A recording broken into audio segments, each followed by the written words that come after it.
أعوذ بالله من الشيطان الرجيم. بسم الله الرحمن الرحيم. وإذا طلقتم النساء فبلغن أجلهن فأمسكوهن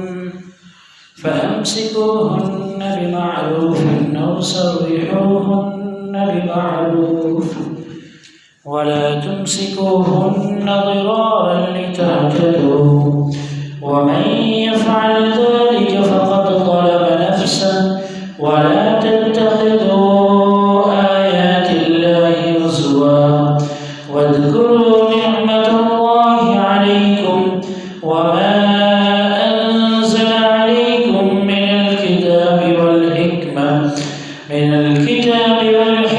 يعظكم به واتقوا الله واعلموا أن الله بكل شيء عليم.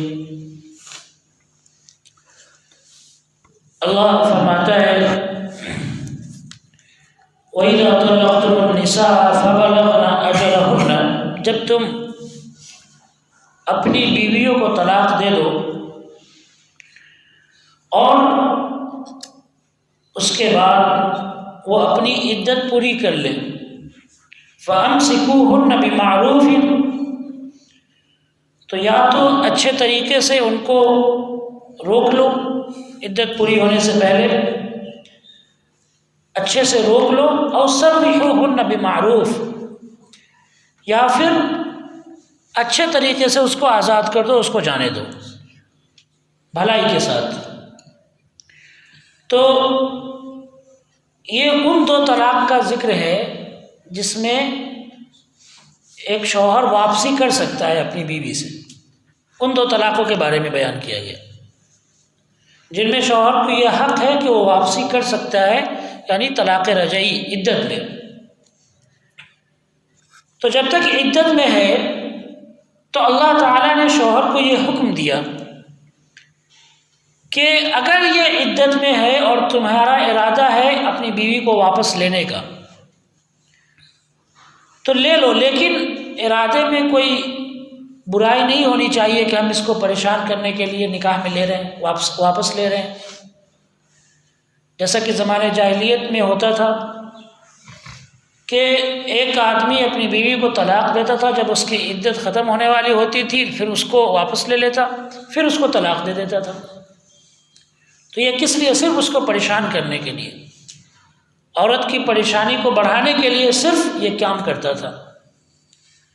تو اللہ تعالیٰ نے ایسے انسان کو منع کیا اور کہا کہ اس کی عدت جب تک ہے، اگر واقعی میں تمہارا ارادہ نیک ہے اور تم اپنی بیوی سے محبت کی وجہ سے اس کو واپس لینا چاہتے ہو اپنے نکاح میں تو لے سکتے ہو، واپس لے لو. لیکن اگر تمہارا نکاح میں لینے کا ارادہ نہیں ہے تو جب تم اس کو آزاد کرو، یعنی گھر سے جب تم اس کو بھیجو تو بالکل عزت کے ساتھ میں اور بھلائی کے ساتھ میں بھیجو. طلاق ہو گئی، اب اس کے بعد یہ نہیں کہ گالم گلوچ شروع ہو جائے، لڑائی جھگڑا شروع ہو جائے، رشتے ناطے ختم ہو جائے اور بہت زیادہ فساد اور یہ سب نہ ہو، بلکہ ایک انسان کو یہ حکم ہمیشہ دیا گیا ہے کہ ہر وقت وہ اچھائی کا معاملہ کرے، بھلائی کا معاملہ کرے. تو اب وہ عدت پوری ہونے کے بعد تمہاری بیوی نہیں رہی، لیکن ایک عورت ہونے کے ناطے اس کی عزت ہے، اس لیے اس کو ذلیل نہیں کرو، اس کو رسوا کر کے گھر سے مت بھیجو، بلکہ عزت کے ساتھ میں اس کو گھر سے بھیجو. اور زیادہ بہتر ہے کہ جس طرح سے اس کے ماں باپ نے جس عزت کے ساتھ میں تمہارے گھر پہ بھیجا تھا اسی طرح سے تم اس کے گھر پہ بھیجو، اس کو مال دے کر، اس کو کچھ تحفے دے کر.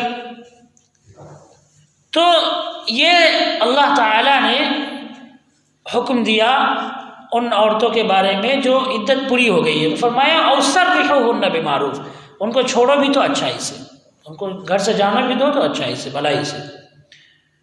وَلَا تُمْسِكُوهُنَّ ضِرَارًا لِتَعْتَدُوا، اور ان کو تم نقصان پہنچانے کی وجہ سے روک کے مت رکھو. اپنی بیوی کو صرف نقصان پہنچانے کی وجہ سے مت روک کے رکھو، لتعتدوا، تاکہ تم ظلم کرو۔ تو یہ عام حکم بھی ہے کہ انسان اپنی بیوی پر ظلم نہ کرے، اس کو تکلیف نہ دے، اس کو پریشان نہ کرے، اس کو اپنا غلام بنا کر نہ رکھے۔ اور یہ حکم طلاق کے بعد بھی ہے کہ جب اس نے اپنی بیوی کو طلاق دے دیا ہے، اب وہ پریشان کرنے کے لیے پھر واپس اس کو نکاح میں لے لے، پھر طلاق دے دے، پوری زندگی کو کھیل تماشا بنا کر رکھ دے، شادی شدہ زندگی کو بالکل کھیل تماشا بنا کر رکھ دے، تو ایسی زندگی کو اللہ تعالیٰ پسند نہیں کرتا۔ اور اسی چیز کو اللہ تعالیٰ نے منع کیا ہے۔ قرآن حدیث میں صاف طور سے اللہ نے فرمایا، اللہ کے رسول صلی اللہ علیہ وسلم نے فرمایا، لا ضرر ولا ضرار، کہ نہ تو نقصان اپنے بدن کو پہنچانا ہے اور نہ کسی دوسرے انسان کو نقصان پہنچانا ہے۔ ایک اصول ہے اسلام کا، ایک قاعدہ ہے اسلام کا کہ نہ تو اپنے بدن کو کوئی انسان تکلیف پہنچائے اور نہ ہی دوسرے کو کوئی انسان تکلیف پہنچائے، چاہے وہ کوئی بھی ہو۔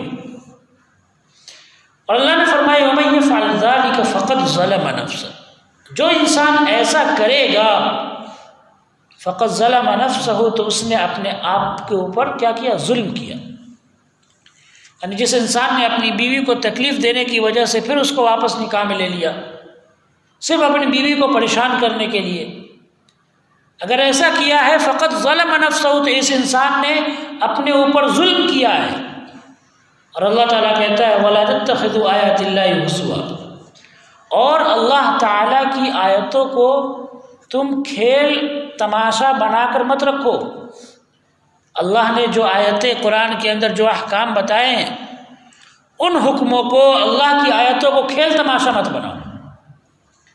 کھیل تماشا بنانے کا کیا مطلب ہے؟ اللہ نے طلاق کی اجازت تو دے دی، لیکن اب اس کو کھیل بنا لیا، طلاق کو ہنسی مذاق کی چیز بنا لی، یہاں تک کہ اللہ کے رسول صلی اللہ علیہ وسلم نے فرمایا ہے کہ طلاق ایک ایسی چیز ہے جس کا جو مذاق میں بھی دیا جائے تو وہ پڑ جاتا ہے، سنجیدگی والی چیز ہے۔ اور آج کیا ہوتا ہے؟ آج کل کے مرد اپنی بیویوں کے اوپر ہر وقت یہ طلاق کی بندوق تانے رہتے ہیں، ہر ایک چھوٹا سے چھوٹا کام کرنا ہو، بڑا سے بڑا کام کرنا ہو، طلاق کی دھمکی دے کر اپنی بیوی سے اس طرح کا کام کرواتے ہیں، اور وہ بیچاری سسکتی رہتی ہے اس طلاق کے ڈر سے، کیونکہ اسے اپنے سسرال کے اندر بھی عزت کا خیال ہے، سماج کے اندر بھی عزت کا خیال ہے، واپس گھر لوٹ کے جائے گی تو لوگ کیا کہیں گے، ماں باپ کو کیا جواب دیں گے، یہ ساری چیزیں اس کے ذہن میں چلتی رہتی ہے۔ تو یہ ظلم انسان خود کر رہا ہے اپنی بیوی پر، اور اسلام نے اس کی بالکل اجازت نہیں دی۔ اللہ تعالیٰ نے ان حکموں کو مذاق بنانے سے، کھیل کود بنانے سے منع فرمایا۔ اس لیے اللہ کے رسول صلی اللہ علیہ وسلم کے سامنے جب ایک شخص نے ایک ہی مجلس میں 3 طلاق دے دی تو کیا فرمایا اللہ کے رسول صلی اللہ علیہ وسلم نے، ایلعب بکتاب اللہ وانا بین اظہرکم، کہ میں ابھی تمہارے بیچ میں ہوں اور میرے ہوتے ہوئے اللہ کی کتاب کے ساتھ کھلواڑ ہو رہا ہے۔ تو جو انسان اللہ کی کتاب کو ہنسی مذاق بنا لے، کھلواڑ بنا لے، اس کا انجام بہت برا ہے، اور یہ اللہ کے نافرمانوں کا کام ہے، کافروں اور مشرکوں کا کام ہے کہ وہ اللہ کی کتاب کو، اللہ کی آیتوں کو کھلواڑ بنا لے، ہنسی مذاق کی چیز بنا لے۔ فرمایا وَاذْكُرُوا نِعْمَتَ اللَّهِ عَلَيْكُمْ وَمَا أَنزَلَ عَلَيْكُمْ مِنَ الْكِتَابِ وَالْحِكْمَةِ يَعِظُكُمْ بِهِ، اور تم یاد کرو اللہ کی نعمت کو اپنے اوپر، اللہ نے تم پر انعام کیا ہے۔ کیا انعام کیا ہے؟ یہ شادی کے ذریعے سے اللہ تعالیٰ نے تم پر انعام کیا، اللہ کی یہ بہت بڑی نعمت ہے شادی، ورنہ زمانے جاہلیت میں دیکھو، اسلام سے پہلے کی زندگی دیکھو لوگوں کی، یا پھر آج کے دور میں خاص طور سے باہر کے ملکوں میں ایسی جگہوں پر دیکھو جہاں لوگ شادی میں جینا نہیں چاہتے، شادی والی زندگی گزارنا نہیں چاہتے ہیں۔ کیا حال ہوتا ہے ان کا کہ کون اپنے اس کے بچے کا باپ ہے یہ بھی نہیں پتہ، بڑھاپے میں ترس رہے ہیں کہ کوئی آ کر اس کو دادا کہنے والا مل جائے، کوئی دادی کہنے والا مل جائے۔ اور اولڈ ہاؤس جو ہوتا ہے، اولڈ ایج ہاؤس، بوڑھوں کو رکھنے کے لیے گھر اس میں پڑے ہوئے ہیں، یہی ان کی زندگی ہے۔ بہت سارے تو ایسے ہیں، کبھی آپ کو موقع ملے تو ہوں گے کہیں، اکثر شہروں میں ہوتے ہیں اولڈ ایج ہاؤس بوڑھوں کے لیے، ان کے پاس جائیں، ان سے پوچھیں، ان کو معلوم کرے کہ ان کی زندگی کتنی بدتر ہو چکی ہے، وہ دنیا کے اندر بھی جہنم بن چکی ہے ان کی زندگی۔ تو اللہ تعالیٰ نے یہ جو فیملی کا، یہ جو خاندان کا نظام رکھا ہے، یہ بہت ہی خوبصورت اور بہت ہی اچھا نظام رکھا ہے، اور یہ اللہ کی بہت بڑی نعمت ہے فیملی اور خاندان کا۔ اور یہ خاندان کہاں سے شروع ہوتا ہے؟ ایک شوہر اور بیوی سے شروع ہوتا ہے، لیکن جب یہی شروعات میں ہی اگر ختم ہو جائے تو پھر خاندان نہیں ہے۔ لوگ مطلب کے لیے ایک دوسرے سے ملیں گے، ضرورت کے لیے ایک دوسرے سے ملیں گے، ضرورت ختم ہو جائے گی چلے جائیں گے۔ تو ایک شوہر ہے جو اپنی بیوی کا بغیر ضرورت کے خیال رکھتا ہے، اور ایک بیوی ہے جو اپنے شوہر کا بغیر ضرورت کے خیال رکھتی ہے۔ تو یہ اللہ کی بہت بڑی نعمت ہے۔ وَاذْكُرُوا نِعْمَتَ اللَّهِ عَلَيْكُمْ، اللہ تعالیٰ فرماتا ہے کہ تم اپنے اوپر اللہ کی نعمت کو یاد کرو، انعام کو یاد کرو۔ وَمَا أَنزَلَ عَلَيْكُم مِّنَ الْكِتَابِ وَالْحِكْمَةِ يَعِظُكُم بِهِ، اور جو بھی اللہ تعالیٰ نے تمہارے اوپر کتاب کی، سنت کی باتیں نازل کی ہے، اتاری ہے، یعظکم بہ، جس کے ذریعے سے اللہ تم کو سمجھا رہا ہے، نصیحت کر رہا ہے، اس کو بھی یاد کرو۔ یہ کتاب اور اللہ کے رسول صلی اللہ علیہ وسلم کا اس دنیا میں آنا اس کائنات پر، اس امت پر سب سے بڑا احسان ہے، ورنہ اگر یہ کتاب نہ ہوتی تو ہم لوگ اندھیرے میں بھٹک رہے ہوتے۔ اور جن کے پاس اس کتاب کی تعلیم نہیں ہے، ان کی زندگی جا کر دیکھو کہ کبھی اس کے در پہ، کبھی اس کے در پہ، کبھی اس کے آگے، کبھی اس کے آگے، کبھی اس جانور کے، کبھی اس جانور کے، یہاں تک کہ پیڑ پودے، کیڑے مکوڑے، گندی گندی چیزوں کے آگے کیا ہو رہے ہیں؟ جھک رہے ہیں، کیونکہ ان کے پاس یہ عظیم کتاب نہیں ہے، اس کی تعلیمات کو انہوں نے نہیں جانا۔ یہ اللہ کا بہت بڑا احسان ہے کہ اللہ تعالیٰ نے اس کتاب کو ہمارے درمیان نازل کیا اور ہمیں اس کتاب کے ماننے والوں میں بنایا۔ اور یہ بھی اللہ کا بہت بڑا احسان ہے کہ اس نے نبی پاک علیہ الصلوۃ والسلام کو اس دنیا کے اندر اس کتاب کو سمجھانے کے لیے بھیجا، تاکہ آپ صلی اللہ علیہ وسلم ہمارے سامنے کتاب کو کھول کھول کر بیان کر دے، بتا دے، اور ان کے ذریعے سے ہمیں نصیحت کرے۔ ان انعامات کے بعد بھی اگر تم اللہ کے کتابوں کو کھلواڑ بنا لو، اللہ کے دین کو ہنسی مذاق بنا لو، تو پھر اللہ کا عذاب آئے یا نہ آئے؟ اور جب اللہ کا عذاب آئے تو پھر تم شکایتیں کرو، روڈ پہ کھڑے ہو جاؤ، سڑکوں کو جام کرو، اور اپنے اعمال کو درست نہ کرو، اپنے اعمال کو ٹھیک نہ کرو، تو یہ ظلم کے اوپر ایک اور ظلم ہے۔ تو پہلے انسان اپنے عمل کو درست کرے، اپنے اعمال کو ٹھیک کرے، تو اللہ تبارک و تعالیٰ خود بخود اس سے ظالم حکومت کو ختم کر دے گا۔